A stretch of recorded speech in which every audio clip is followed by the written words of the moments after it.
Hello student, আজকে আমি class 12-এর ফিজিক্সের যে প্রথম ইউনিট রয়েছে ইলেকট্রোস্ট্যাটিক, যাকে আমরা বলি স্থির তড়িৎ, তার প্রথম চ্যাপ্টার ইলেকট্রিক ফিল্ড, তড়িৎ ক্ষেত্র, সেটার যে প্রথম টপিক রয়েছে না কুলম্ব ল, সেটা ডিসকাশন করব।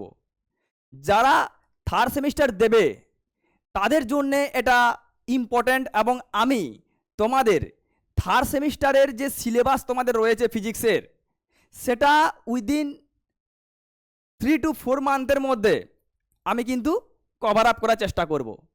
ক্লিয়ার? তো চলো আমরা দেখে নিই যে কুলম্ব লটা কী, এবং এই কুলম্ব লটা আমাদের মানে এর অ্যাপ্লিকেশন কি রয়েছে, এখানে কোন জিনিসগুলো আমাদেরকে জানতে হবে, যেগুলো এবং কি ধরনের এখান থেকে কোশ্চেন আসতে পারে তোমাদের বোর্ড এক্সামে, সেগুলো আমরা কিন্তু আজকে ডিসকাশন করব। ওকে, তো দেখো আজকের আমরা কি আজকে স্টাডি করবো। মেনলি আজকে আমরা স্টাডি করব, এক নম্বর হচ্ছে কুলম্বের সূত্র, কুলম্ব লটা অ্যাকচুয়ালি কী রয়েছে। আচ্ছা, নেক্সট কুলম্ব সূত্রের ভেক্টর রূপ পড়বো আমরা, দেখতে পাচ্ছ আধান, এবং নেক্সট আমরা আধানের একক বা সংজ্ঞা সম্বন্ধে পড়বো, কিছু ইম্পর্টেন্ট জিনিস রয়েছে আধান সম্বন্ধে তোমার জানতে হবে। দেন সুপারপজিশন প্রিন্সিপাল রয়েছে, যেটা আমরা বলি কি উপরিপাতের নীতি। দেন তোমার রয়েছে কন্টিনিউয়াস চার্জ ডিস্ট্রিবিউশন রয়েছে, এবং কিছু আমরা প্রশ্ন নিয়েছি তোমাদের এখান থেকে, এই টপিক থেকে যে সমস্ত কোশ্চেনগুলো তোমাদের পরীক্ষাতে আসতে পারে, ঠিক আছে, সেগুলো রয়েছে এখানে কিন্তু। তাহলে আজকে প্রথমত আমরা কুলম্ব ল সম্বন্ধে ডিসকাশন করব, এবং এই কুলম্ব ল সম্বন্ধে ডিসকাশন করার আগে তোমাদের বলে রাখি যে এই যে স্থির তড়িৎ, যেখানে আমরা স্ট্যাটিক চার্জ বা রেস্ট চার্জ বা স্থির আধান সম্বন্ধে স্টাডি করে থাকি, মানে স্থির আধানের বা রেস্ট চার্জের যে সমস্ত প্রপার্টিসগুলো রয়েছে সেগুলোকে এখানে আমরা ডিপলি স্টাডি করে থাকি। তো এমনিতে আমরা কি জানি, আধান, আধান যাকে আমরা কি বলি চার্জ, তাই না? আধান বা চার্জ, চার্জ যেটাকে আমরা কি দিয়ে ডিফাইন করি, কিউ দিয়ে ডিফাইন করি। এই চার্জ, ভর যেমন একটা ফান্ডামেন্টাল কোয়ান্টিটি হয়, মানে মৌলিক ধর্ম কোনো একটা ম্যাটারের, কোনো একটা পদার্থের যেমন ভর একটা মৌলিক ধর্ম, সেরকম কিন্তু ওই চার্জও হচ্ছে একটা কিন্তু মৌলিক ধর্ম। চার্জও হচ্ছে একটা ফান্ডামেন্টাল প্রপার্টিজ, যেটা কোনো বস্তুর মধ্যে থাকলে কি হয় না, বস্তু মানে এনাদার কোনো একটা চার্জ বডিকে হতে পারে আকর্ষণ করতে পারে, হতে পারে বিকর্ষণ করতে পারে, অ্যাট্রাকশন ওর রিপালশন। ক্লিয়ার? তো চার্জ হচ্ছে মেনলি প্রথম জানতে হবে যে হ্যাঁ, ভরের মতোই চার্জও হচ্ছে একটা আমাদের ফান্ডামেন্টাল কোয়ান্টিটি, একটা মৌলিক ধর্ম পদার্থের। চার্জও হচ্ছে একটা মৌলিক ধর্ম, ফান্ডামেন্টাল মিনস এটাকে আমরা ডিরাইভ করতে পারি না। ডিরাইভ থিংস কোনগুলো হয়, যেগুলো ফান্ডামেন্টাল থেকে আমরা বানাই, সেগুলো হচ্ছে ডিরাইভড। বাট চার্জ, এই যে মাস, এগুলো কিন্তু ফান্ডামেন্টাল, এগুলোকে আর ভাঙা যায় না, মানে এটাই মানে তোমার অরিজিন বলতে পারো কোনো একটা জিনিসের, মানে এখান থেকে আর কিছু তৈরি করা যায় না, এটাই মেন, এটা তোমাকে জানতে হবে। Charge is the fundamental quantities. Clear? তো এই যে চার্জের একটা বিশেষ বৈশিষ্ট্য কি রয়েছে না, লাইক চার্জ, যদি চার্জ তোমার সমধর্মী হয়, মানে চার্জ জেনারেলি কি হয়, হতে পারে প্লাস, হতে পারে মাইনাস।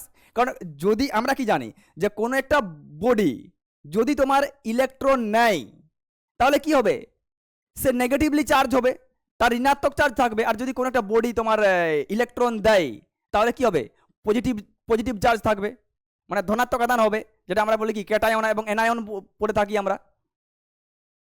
জেনারেলি চার্জ বলতে ইলেকট্রনকেই বোঝায়।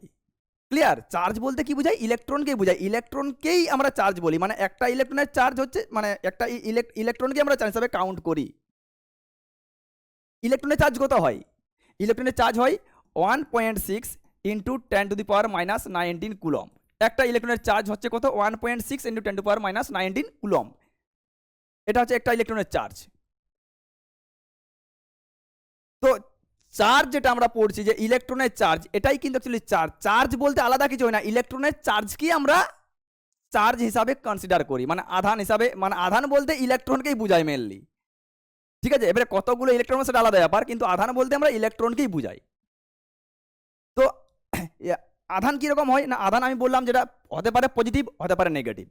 এবারে যদি আধান একই রকমের হয়, মিনস ধরো তোমার প্লাস প্লাস রয়েছে, মাইনাস মাইনাস রয়েছে, বা প্লাস মাইনাস রয়েছে, তো সেম যদি থাকে, তোমার সেম চার্জ যদি থাকে, সেম চার্জ ধরো প্লাস প্লাস বা মাইনাস মাইনাস, তাহলে কি করবে না, বিকর্ষণ করবে, রিপালশন করবে। আর যদি তোমার অপোজিট থাকে মানে ধরো প্লাস মাইনাস থাকে তাহলে কি করবে, অ্যাট্রাক্ট করবে। এটা হচ্ছে একটা চার্জের প্রপার্টিজ, যে লাইক চার্জ অ্যাট্রাক্ট করে এবং অপোজিট চার্জ কি করে, রিপালশন করে, একে অপরকে কি করে, রিপালশন করে, মানে বিকর্ষণ করে। তো এই যে কুলম ল আমরা পড়তে যাচ্ছি, কুলম ল কি করবে না, কুলম বলেছে, সায়েন্টিস্ট কুলম কি বলেছে, যে এই যে দুটো চার্জ যে পরস্পরকে আকর্ষণ করছে না বিকর্ষণ করছে, যে বলটা যে আকর্ষণ বা বিকর্ষণ, এটা তো বল, ফোর্স। তো এই বলের মানটা কত হবে সেটা কিন্তু মানে আমরা কুলম ল এর সাথে জানতে পারবো, যে দুটো লাইক চার্জ বা আনলাইক চার্জ পরস্পরকে যে রিপালশন বা অ্যাট্রাকশন করছে, এই ফোর্সটার মান কত। এবং এখানে আর কি কি ইম্পর্টেন্ট ফ্যাক্ট আমাদের মানে জানতে হবে সেগুলো কিন্তু আমরা আজকে জানবো। তাহলে দেখো এখানে কুলম লতে তোমাদেরকে কি বলেছে, কুলম ল কি বলছে, যে এই যে দুটো চার্জ যে পরস্পরকে আকর্ষণ করছে বা বিকর্ষণ করছে, যে কতটা পরিমাণ মানে কতটা ফোর্সে আকর্ষণ করছে বা কতটা ফোর্সে বিকর্ষণ করছে, সেটাই কিন্তু আমাদেরকে আজকে জানার বিষয়। মেনলি এটা মেনলি হচ্ছে ফোর্সের সম্বন্ধে জানবো, বাট ফোর্সের সাথে কিছু কিছু তোমার এখানে ইম্পর্টেন্ট পয়েন্ট রয়েছে, সেগুলো তো আমাদের স্টাডি করতেই হবে। তো দেখো এখানে কি বলেছে, যে কুলম্বের সূত্রে কি বলেছে, যে দুটো যে ফোর্সটা, যে দুটো চার্জ, ধরো সাপোজ এখানে মনে করো এটা একটা চার্জ রয়েছে Q1, এটা একটা চার্জ রয়েছে Q2। তো এই যে দুটো চার্জের মধ্যে ডিস্টেন্স কত রয়েছে, আর মানে হচ্ছে এই যে ডিস্টেন্স, এটা সেন্টার টু সেন্টার ডিস্টেন্স, মানে হচ্ছে এই চার্জের সেন্টার থেকে এই চার্জের সেন্টারের যে ডিস্টেন্সটা, দূরত্বটা রয়েছে, সেটা হচ্ছে আর। আমাদের ভ্যালু হচ্ছে কত, এটা এর ভ্যালু কত Q1, এর ভ্যালু কত Q2। তাহলে সাপোজ মনে করো মানে এটা Q1 আর Q2 দুটো লাইক চার্জ একই রয়েছে, প্লাস প্লাস রয়েছে ধরো, বা মাইনাস মাইনাস রয়েছে, তাহলে কি বিকর্ষণ করবে, মানে এ ফোর্স লাগাবে একে, আবার এ ফোর্স লাগাবে একে, দেখতে পাচ্ছ একে এই যে এফ এইদিকে ফোর্স লাগাচ্ছে একটা, একে ফোর্স লাগাচ্ছে, আবার একে ফোর্স লাগাচ্ছে এদিকে, তাই না। এবং থার্ড ল অনুসারে, নিউটন থার্ড ল কি বলে, যে every action has a equal and opposite reaction.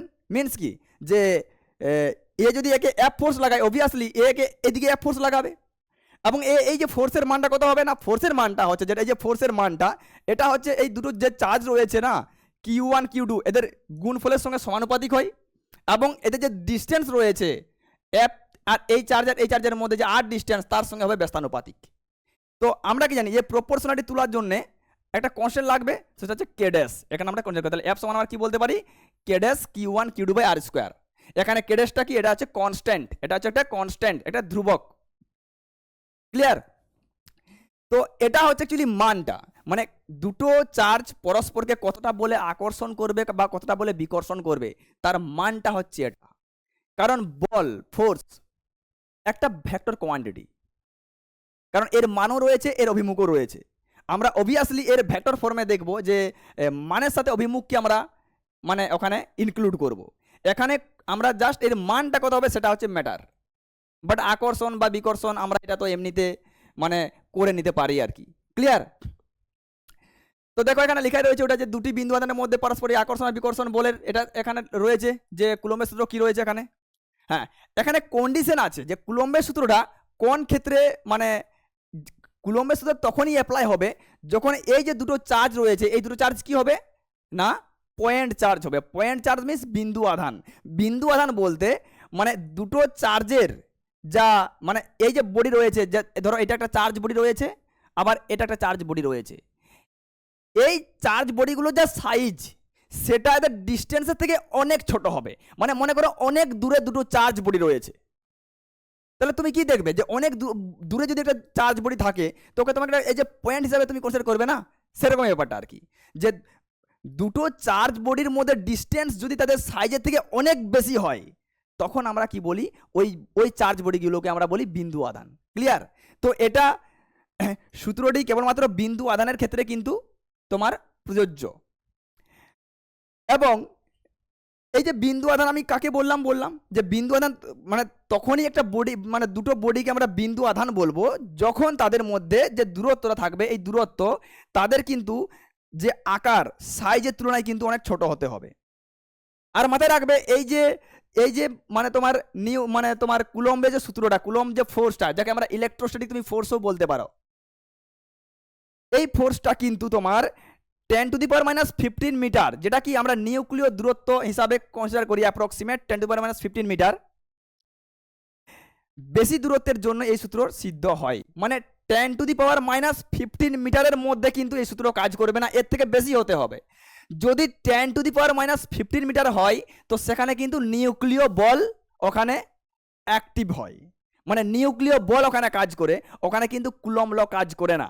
মানে নিউক্লিয়ারের মধ্যে যে ফোর্সটা আর কি, প্রোটন বা নিউট্রনকে ধরে রাখার জন্য যে ফোর্সটা লাগে, সেটা সেই ডিস্টেন্সে আর কি, নিউক্লিয় দূরত্বে কিন্তু এটা কাজ করে না, মানে কুলম্ব লটা এর থেকে বেশি দূরত্বে এটা কাজ করে। ক্লিয়ার? এবার দেখো, এবার আমরা কি পড়বো না, এখানে যে এই যে আমরা যেটা পড়লাম, যে আমরা এখানে কি পড়লাম, যে কুলম্বতে আমরা কি পড়লাম, না কুলম্বতে পড়লাম যে যে ফোর্সটা কাজ করছে মানে দুটো চার্জের মধ্যে, সেটা কি না k dash into Q1 Q2 by r square, এটা পড়লাম। তো এই যে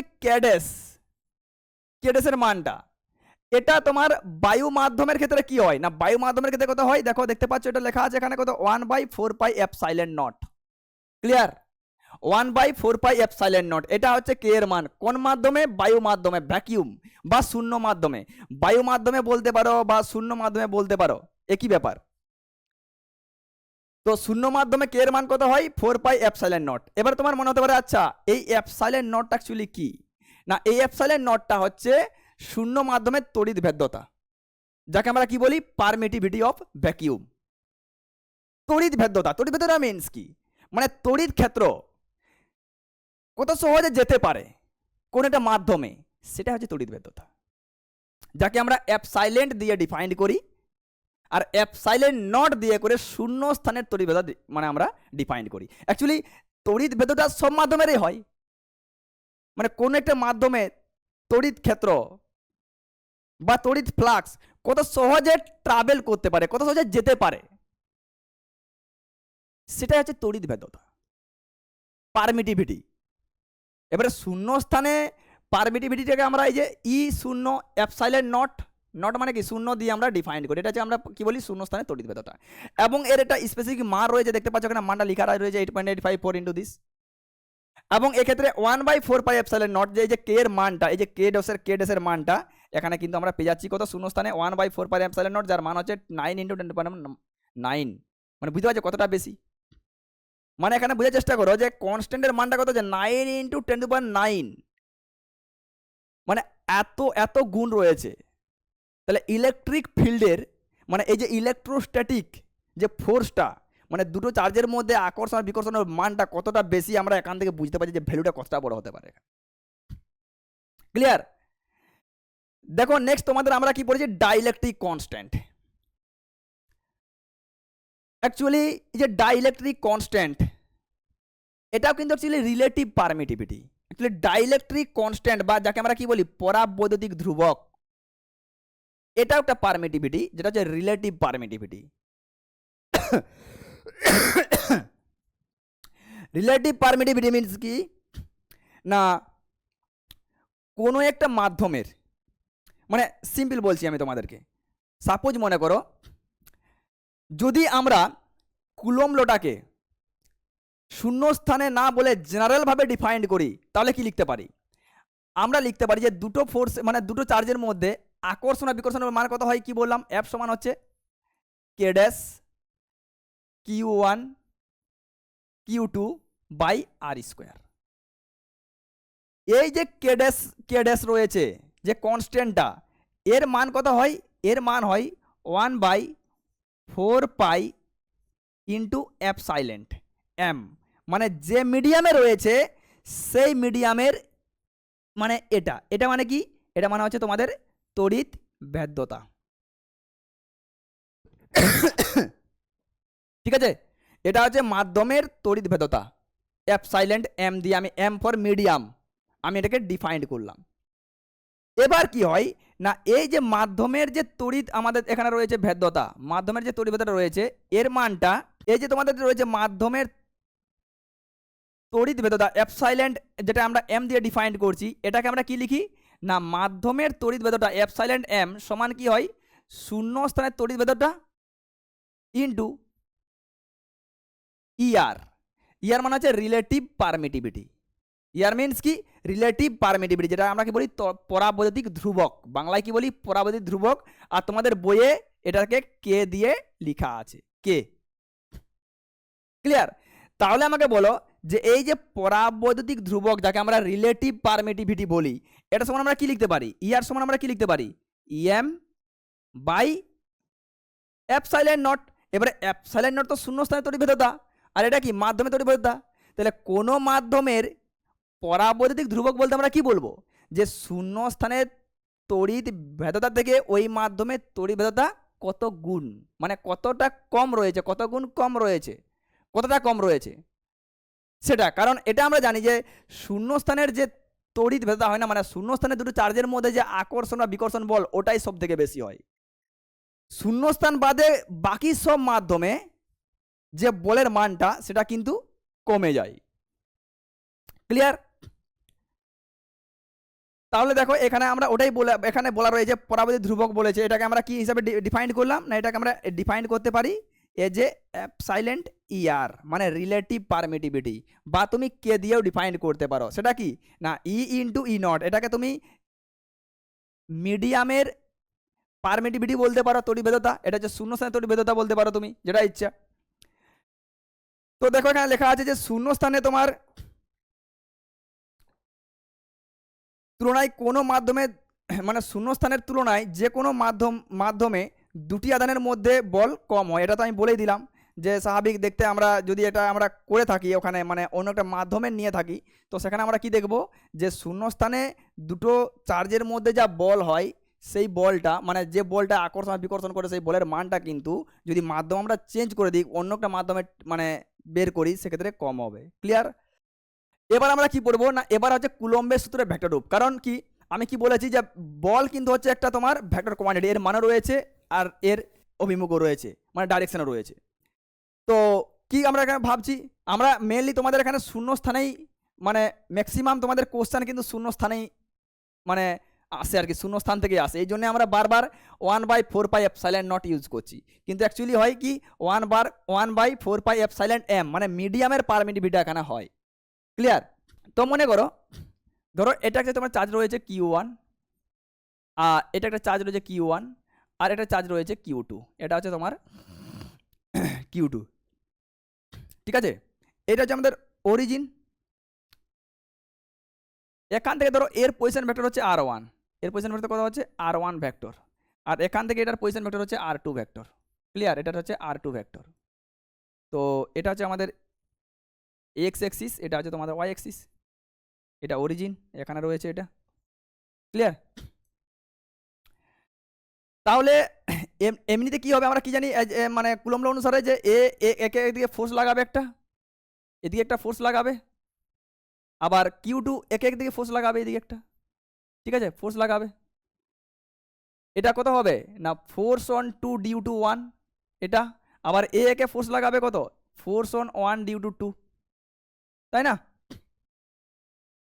তাহলে এমনিতে কি হয় যে ফোর্স সমান কি হয় না, ফোর্স সমান হয় কে Q1 Q2 by r square, মানে এই যে এইটা কত হবে, ডিস্টেন্সটা বলে কত হবে, তো এটা কত হবে R2 vector minus R1 vector.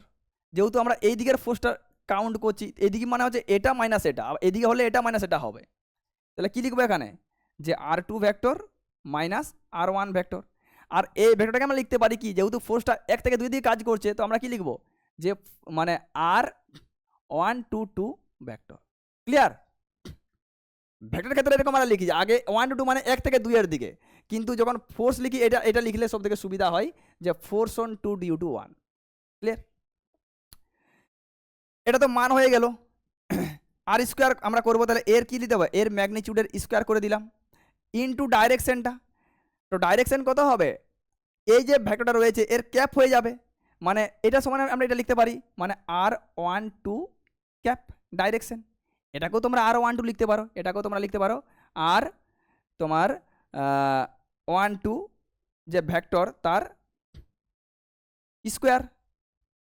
এবার দেখো এই যে R1 2 যেটা রয়েছে, এই যে R1 2, এমনিতে আমরা কি জানি যে এক্স ভেক্টর সমান কি হয়, magnitude of x into x cap. তাহলে এক্স ক্যাপ সমান কি হবে, যে ভেক্টর বাই ওর ম্যাগনিচিউড। তো তাহলে এই জায়গাতে আমরা কি বসাতে পারি, এই R1 2 ক্যাপের জায়গাতে আমরা বসাতে পারি কত, এখানে বসাতে পারছি ভেক্টরটা কত হয়ে যাবে R1 2 2 vector by magnitude of r1 to 2 এটা। তো যদি এটা আমরা এখানে বসাই তাহলে এটা সিম্পলিফাই করে আমরা কি পাবো না কে Q1 Q2, আর যদি ধরো r12 এই ভেক্টরটার মান যদি আমরা আর জাস্ট মানে আর মনে করি, মানে মনে করো এর ম্যাগনিটিউডের মান হচ্ছে আর, এরও মান হচ্ছে আর, তাহলে কি হয়ে যাবে এখানে হয়ে যাবে r³ হয়ে যাবে, আর ডাইরেকশন হয়ে যাবে কত যে r1 to 2 এদিকে, তাই না? তো যখন তাহলে এই ফোর্সটা আমরা এটা পেলাম, তাহলে এই ফোর্সটা কত পেয়ে যাবো মাইনাস হয়ে যাবে, এটা মাইনাস হয়ে যাবে, কারণ এই দিকে যখন ফোর্স লাগাবে তখন কোন ডাইরেকশনটা আমরা নেব, তখন আমরা নেব এই ডাইরেকশনটা আমরা নেব, এই দিকে ডাইরেকশনটা নেব। তো এটা যখন করবো এটা কত হয়ে যাবে যে 2 to 1 মানে r2 to 1 এই ভেক্টরটা। তো r2 to 1 মানে কি বললাম যে আমরা লিখবো r2 vector minus r1 vector. তো এখানে যদি আমরা মাইনাস কমন নিয়ে নিই তাহলে কি হয়ে যাবে r1 vector minus r2 vector, আর এটাই তো তোমার কি হয়ে যাবে minus of r1 to 2 vector. মানে বুঝতে পারলে যে জাস্ট মাইনাস সাইন চলে আসলো, তাহলে আমরা বলতে পারি না যে f1 to 2 ভেক্টর এটা সমান হচ্ছে minus of f21 vector. Means যে ভেক্টর দুটো মান সমান বাট ডাইরেকশনটা হচ্ছে অপোজিট। ক্লিয়ার? এটাই কিন্তু তোমাদের এখানে বলা আছে ভেক্টর মানে তোমাদের ইয়েতে আর কি, যে যদি তোমাদেরকে ভেক্টর রূপটা তোমাদেরকে জিজ্ঞাসা করে যে যে হ্যাঁ বলো কুলম সূত্রের ভেক্টর রূপ কী হবে, তাহলে কিন্তু তোমাকে এটা ডিসকাস করতে হবে। সিম্পল ব্যাপার, ভেক্টর থেকে তুমি করে দিতে পারবে এখানে পজিশন ভেক্টর থেকে। তো দেখো এবার আমরা ক্লাস 11-এ একটা চ্যাপ্টার পড়েছিলাম না মহাকর্ষ, গ্র্যাভিটেশন। তো সেখানেও ঠিক কুলম লয়ের মতো একটা আমরা মানে দুটো মানে বস্তুর মধ্যে যে কতটা ফোর্স কাজ করে সেটা আমরা কিন্তু পড়েছিলাম, যেটা হচ্ছে Gm1m2/r²। ক্লিয়ার? যেটা তোমাদের কোন সেমিস্টারে রয়েছে না মহাকর্ষ তোমাদের রয়েছে সেকেন্ড সেমিস্টারে ক্লাস 11-এর। তো এই যে মহাকর্ষ বলের মতোই কিন্তু আমাদের এই কুলম লটাও দেখতে পাচ্ছ যে এখানেও কিন্তু ইনভার্স স্কোয়ার ল ফ্লো করছে, ফোর্সটা 1/r², ও ক্ষেত্রে আমরা পড়েছিলাম 1/r²। তো এদের মধ্যে কি কি তোমার সিমিলারিটি রয়েছে আর কি কি ডিসিমিলারিটি রয়েছে, মানে সাদৃশ্য কি রয়েছে আর বৈসাদৃশ্য কি রয়েছে, সেটা আমরা কিন্তু এখানে স্টাডি করব। দেখো এখানে লিখিয়ে দেওয়া রয়েছে, দুটো বলেই কি করছে তোমার উভয় তোমার কিন্তু তোমার ইনভার্স স্কোয়ার ল ফ্লো করছে, 1/r² মানে বর্গের ব্যস্তানুপাতিক। উভয়ই তোমার কি হচ্ছে কনজারভেটিভ ফোর্স মানে সংরক্ষী বল, আর উভয়ই তোমার শূন্য স্থানে কিন্তু কাজ করে। শূন্য স্থানে কিন্তু তোমার যে গ্র্যাভিটেশনাল ফোর্স সেটাও কাজ করে, এবং electrostatic force means Coulomb's law মানে কুলম্বস ফোর্সটাও কিন্তু কাজ করে। এবার ডিসিমিলার দেখতে পাচ্ছ, ডিসিমিলার কী কী রয়েছে মানে কী কী মানে এদের মধ্যে ডিফারেন্স রয়েছে, এদের মধ্যে কী কী বৈসাদৃশ্য রয়েছে। তো দেখো স্থির তড়িৎ বল মানে যেটা হচ্ছে কুলম্ব ফোর্স, কুলম্ব বল মানে দুটো চার্জের মধ্যে যে আকর্ষণ আর বিকর্ষণ বল সেটা বেশি শক্তিশালী হয়, আর মহাকর্ষ বল কিন্তু উইকার হয়। ক্লিয়ার? 2 নম্বর দেখো যে এই যে বলটা দুটো চার্জের মধ্যে যে আকর্ষণ বা বিকর্ষণ বল, এটা আকর্ষণও হতে পারে আবার বিকর্ষণও হতে পারে, কিন্তু দুটো পদার্থের মধ্যে মানে দুটো ভরের মধ্যে যে বলটা হয় যেটা মহাকর্ষ বল বলি, সেটা কিন্তু সবসময় আকর্ষণ হয়, অ্যাট্রাকটিভ নেচারেই হয়। এটা হতে পারে অ্যাট্রাকটিভ, হতে পারে repulsive, but it is always attractive in nature. Clear? Then এইটা কি হয় দেখো তড়িৎ বল যেটা সেটা মাধ্যমের প্রকৃতির উপর নির্ভরশীল, কারণ আমরা একটু আগেই পড়লাম যে তড়িৎ বল যে শূন্য স্থানে দুটো চার্জের মধ্যে যে বলটা কাজ করে সেটা হতে পারে আকর্ষণ, সেটা হতে পারে বিকর্ষণ। সেই বলের মানটা যদি অন্য কোনো একটা মিডিয়ামে আমরা নিয়ে যাই, মাধ্যমে নিয়ে যাই, সেটা কিন্তু কম হয়। মানে মেন কথা হচ্ছে শূন্য স্থানে সব থেকে বেশি হয় দুটো চার্জের মধ্যে আকর্ষণ বিকর্ষণ বল। ক্লিয়ার? তো এই যে তড়িৎ বল এটা কিন্তু মাধ্যমের প্রকৃতির উপর নির্ভর করে, কারণ মাধ্যম চেঞ্জ হলে বলটাও চেঞ্জ হয়। আর মহাকর্ষ বল কিন্তু কোনো মাধ্যমের উপর নির্ভর করে না, সেই মাধ্যম তুমি যে মাধ্যমেই করো না কেন ও একই আসবে, মানে মাধ্যমের উপর ডিপেন্ড করবে না, মাধ্যমে মানে মাধ্যমের জন্যে ওই মহাকর্ষ বল চেঞ্জ হবে না। ক্লিয়ার? তো এবার দেখো আমরা আধানের একক মানে চার্জের একক আমরা তো জানি, এটা নর্মাল ব্যাপার যে চার্জের আধানের একক কত হয়, এসআইতে ওই কুলম, আর সিজিএসে কত হয় স্টেট কুলম। দেখো এখানে সব কিছু তোমাদের রিলেশন দেওয়া রয়েছে। আর কুলম মানে এক কুলম কাকে মানে এক কুলম্বের ডেফিনেশন কি বলতে পারে দেখো এখানে ক্লিয়ার, এটা আমরা জানি, এটা নিয়ে আমি বেশি ডিসকাশনে যাচ্ছি না। দেন হচ্ছে আমরা পড়বো কি সুপারপজিশন প্রিন্সিপাল। দেখো এটা অত ডিফিকাল্ট নয়, সুপারপজিশন প্রিন্সিপাল মানে জাস্ট ভ্যাক্টর, কিন্তু মানে এটা কি বলতো, মানে এটা ধরো তোমার এখানে একটা চার্জ রয়েছে, চার্জ কত বলো, এটা Q1 চার্জ রয়েছে, এটা কত Q2 চার্জ রয়েছে, এটা কত Q3 চার্জ রয়েছে। দেখতে পাচ্ছ এখানে যে এখানে তোমার Q1 Q2 Q3 আরও তোমার থাকতে পারে, ডিফারেন্ট ডিফারেন্ট চার্জ ধরো এখানে রয়েছে, সেপারেট সেপারেট চার্জ রয়েছে। এবং তোমাকে আমি কোশ্চেনগুলো আচ্ছা বলো তো Q1 এর উপর কত ফোর্স লাগবে, তো সিম্পল ব্যাপার, Q2 এর উপর একটা ফোর্স লাগাবে, Q3 লাগাবে, যদি আবার কোনো চার্জ থাকে Qn একটা ফোর্স লাগাবে। তো এই যে ফোর্সগুলো লাগবে না, এগুলোকে সেপারেটলি অ্যাড করতে হবে, সিম্পল ব্যাপার, সেপারেট অ্যাড হবে। মানে ধরো এই যে F1 মানে মানে 1 নম্বর চার্জের উপর যে ফোর্স লাগবে বাকি চার্জগুলোর জন্য, বাকি চার্জগুলো 1 নম্বরের উপর যে ফোর্স লাগাবে না সেগুলো সেপারেট সেপারেট যোগ করবে। মানে ধরো এটা ফোর্স অন 1, মানে অ্যাকচুয়ালি আমি এই নাম্বারিংটা চেঞ্জ করছি তোমাদের, ফোর্স অন মানে অ্যাকচুয়ালি 1 উপর লাগাবো না, তো ফোর্স অন 1 ডিউ টু 2, আবার তুমি বলতে পারো ফোর্স অন 1 ডিউ টু 3, মানে 3 জন্য যে ফোর্স লাগবে 1 উপরে, দেন ফোর্স অন 1 ডিউ টু 4, ঠিকই আছে এখানে নাম্বারিং, নো প্রবলেম, তাই না? তাহলে এটাই হচ্ছে মেনলি, মানে সেপারেট সেপারেট তোমাকে যোগ করতে হবে, মানে 1 নম্বর 2 নম্বর উপর যা ফোর্স লাগাচ্ছে সেটা বের করলে, দেন যোগ করবে 1 নম্বরের উপর 3 নম্বর যেটা লাগাচ্ছে সেটা, দেন 1 নম্বরের উপর 4 নম্বর যেটা লাগাচ্ছে সেটা, এরকমভাবে যতগুলো থাকবে তুমি অ্যাড করে দেবে, সিম্পল ব্যাপার, ঠিক আছে? এতে জেনে লাভ নেই, এটা clear? This is the one, মানে মান বের করলে এরকমভাবে তোমার সামেশন সিগমা দিয়ে লেখা আছে। তাহলে দেখো এরপরে আমাদের যে টপিকটা আমরা ডিসকাশন করব সেটা হচ্ছে নিরবিচ্ছিন্নভাবে বন্টিত আধানের জন্য বল, মানে force due to continuous charge distribution. এখনো পর্যন্ত আমরা যে বলটা পড়লাম সেটা হচ্ছে আমরা চার্জগুলোকে পয়েন্ট চার্জ কনসিডার করে, মানে বিন্দু আধান কনসিডার করে, মানে এখনো পর্যন্ত আমরা চার্জগুলোকে বিন্দু হিসাবে কনসিডার করেছি। কিন্তু বিন্দু হিসাবে যদি কনসিডার না করি, মানে ধরো কোনো চার্জ যদি কোনো লাইনের মধ্যে ছড়িয়ে রয়েছে, কোনো ক্ষেত্রফলের মধ্যে ছড়িয়ে রয়েছে, বা কোনো ভলিউমের মধ্যে ছড়িয়ে রয়েছে, তাহলে সেই টোটাল যে চার্জটা কত পরিমাণ ফোর্স অন্য একটা চার্জের উপর লাগাবে বা এক্সপিরিয়েন্স করবে, সেটা আমরা এখানে কিন্তু ডিসকাশন করব। ক্লিয়ার? মানে এখনো পর্যন্ত আমরা বিন্দু চার্জের জন্য বল পড়েছি, কিন্তু চার্জ যদি ছড়িয়ে থাকে কোনো লাইনের মধ্যে, ধরো এখানে দেখতে পাচ্ছ এখানে লাইনের মধ্যে চার্জ ছড়িয়ে রয়েছে, এখানে দেখতে পাচ্ছি একটা তোমার 2D মানে সারফেসের মধ্যে ছড়িয়ে রয়েছে, এখানে দেখতে পাচ্ছি ঘনত্ব মানে 3Dর মধ্যে ছড়িয়ে রয়েছে, মানে হতে পারে 1 ডাইমেনশনাল ডিস্ট্রিবিউশন, হতে পারে 2 ডাইমেনশনাল ডিস্ট্রিবিউশন, হতে পারে 3 ডাইমেনশনাল ডিস্ট্রিবিউশন। তাহলে এই যে টোটাল চার্জটা কোনো অন্য একটা চার্জকে যদি আমরা এখানে আনি, এর এর সামনাসামনি আনি Q0, এটা হচ্ছে টেস্ট চার্জ, এখানে দেখো আমরা Q0 নিয়েছি টেস্ট চার্জ, তাহলে কত বল অনুভব করবে, এক্সপিরিয়েন্স করবে এই টোটাল যে এর মধ্যে যে চার্জ ছড়িয়ে রয়েছে সেটা জানতে গেলে আমাদেরকে কিন্তু এই কিছু কিছু জিনিস জানতে হবে। যেমন 1 নম্বর হচ্ছে যে লিনিয়ার চার্জ ডেনসিটি, যাকে আমরা বলি রৈখিক আধান বন্টন। তো লিনিয়ার চার্জ ডেনসিটি ল্যামডা সমান কি হয়, সিম্পল মনে রাখবে আধান বাই দৈর্ঘ্য, ছোট আধান ডিকিউ বাই ছোট দৈর্ঘ্য ডিএল।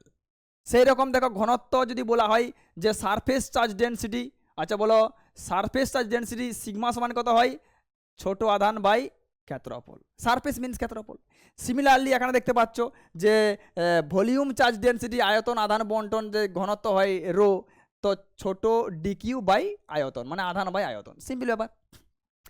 তাহলে আমাকে একটা কথা বলো, তাহলে আমরা কি হিসাবে কনসিডার করছি যে হ্যাঁ এই যে ধরো এই লাইনে যতটা পরিমাণ চার্জ রয়েছে সেটা কত, আমরা যদি এই লাইনের সিগমা জানি, দেখো এর যদি আমরা ঘনত্ব জানি ল্যামডা, তাহলে এর যে লেন্থ ডিএল যদি করে দিই, তাহলে এর মধ্যে এই যে ডিএল আমরা একটা ছোট ধরো এর লাইন ধরো এটা অনেক দূর রয়েছে তোমার, মনে করো এটা এল ডিস্টেন্স, তার মধ্যে একটা ছোট ডিস্টেন্স আমরা কি কনসিডার করেছি ডিএল। তাহলে আমরা এটাকে নিয়েই কাজ করি না, আগে ছাড়ি, মানে এটাকে নিয়ে কাজ করি, ছোটটাকে নিয়ে কাজ করি, তারপরে আমরা পুরোটা বের করে নেব। তাহলে এই যে ডিএল এর মধ্যে কত চার্জ রয়েছে, তাহলে ডিকিউ সমান কি বলবো ল্যামডা ইন্টু ডিএল, আচ্ছা ল্যামডা ইন্টু ডিএল, তাহলে বুঝতে পেরে গেল যে ল্যামডা ইন্টু ডিএল হচ্ছে এর চার্জ। এর চার্জ কত? Lambda into DL. আর যে চার্জটা আমরা এনেছি এর সামনে তার মান কত? Q naught. তাহলে এবার বলো ডিস্টেন্স আর, দেখো এখানে ডাইরেকশন দেখা আছে এইদিকে আর ক্যাপ, ঠিক আছে, আর ডিস্টেন্স মনে করো। তাহলে বলো যে একটা চার্জ হচ্ছে ল্যামডা ডিএল আর হচ্ছে কিউ নট, কত আধান লাগবে, মানে কত ফোর্স লাগবে, সরি কত ফোর্স লাগবে। তো তুমি আরামসে বলে ফোর্স কত হয়? Q one q two by r square. তো এটা তো একটা টেস্ট চার্জ, এ বাইরে বের করে বেরিয়ে যাবে, constant k into q one q two হয় 4πε0। কিউ টুর মানে কি? ল্যামডা ডিএল, দেখো ল্যামডা ডিএল এসছে এখানে, ক্লিয়ার। দেন হচ্ছে যে ডাইরেকশন বসিয়ে দিয়েছি আমরা, যে এই ডাইরেকশনে কাজ করছে, এটা এটা মনে করো এর ডাইরেকশনটা হচ্ছে আর ক্যাপ, মানে এটা ডাইরেকশনটা হচ্ছে আর ক্যাপ, আর ডিস্টেন্সটা মনে করো হচ্ছে এটা আর, মনে করো না যে আর ডিস্টেন্স আর এর দিকে ডাইরেকশনটা হচ্ছে আর ক্যাপ, তাহলে তো লিখতে পারি না যেটা। তো সিমিলারলি এক্ষেত্রেও করবে যে আচ্ছা এটা ডিএস না, এর তো চার্জ কিউ নট, এটা হচ্ছে তোমার টেস্ট চার্জ, তাহলে এই ডিএস এর মধ্যে চার্জ কত হবে? তো ডিএস এর মধ্যে চার্জ কত হবে? Sigma into DS. এর মধ্যে চার্জ কত হবে? Sigma into DS. তাহলে সিমিলারলি একটা চার্জ কিউ নট, একটা সিগমা ইন্টু ডিএস, ডিস্টেন্স হচ্ছে আর, মানে এর যে ডিস্টেন্স সেটা হচ্ছে আর হচ্ছে ডাইরেকশন হচ্ছে এইদিকে। তো করে দাও, যেটা হবে সেটা হবে, কুলম্ব লাগিয়ে দাও। সিমিলারলি এ তার ভলিউম ডিভি, এ ডিভির ক্ষেত্রেও সেম হবে, ক্লিয়ার। তো এবার দেখো,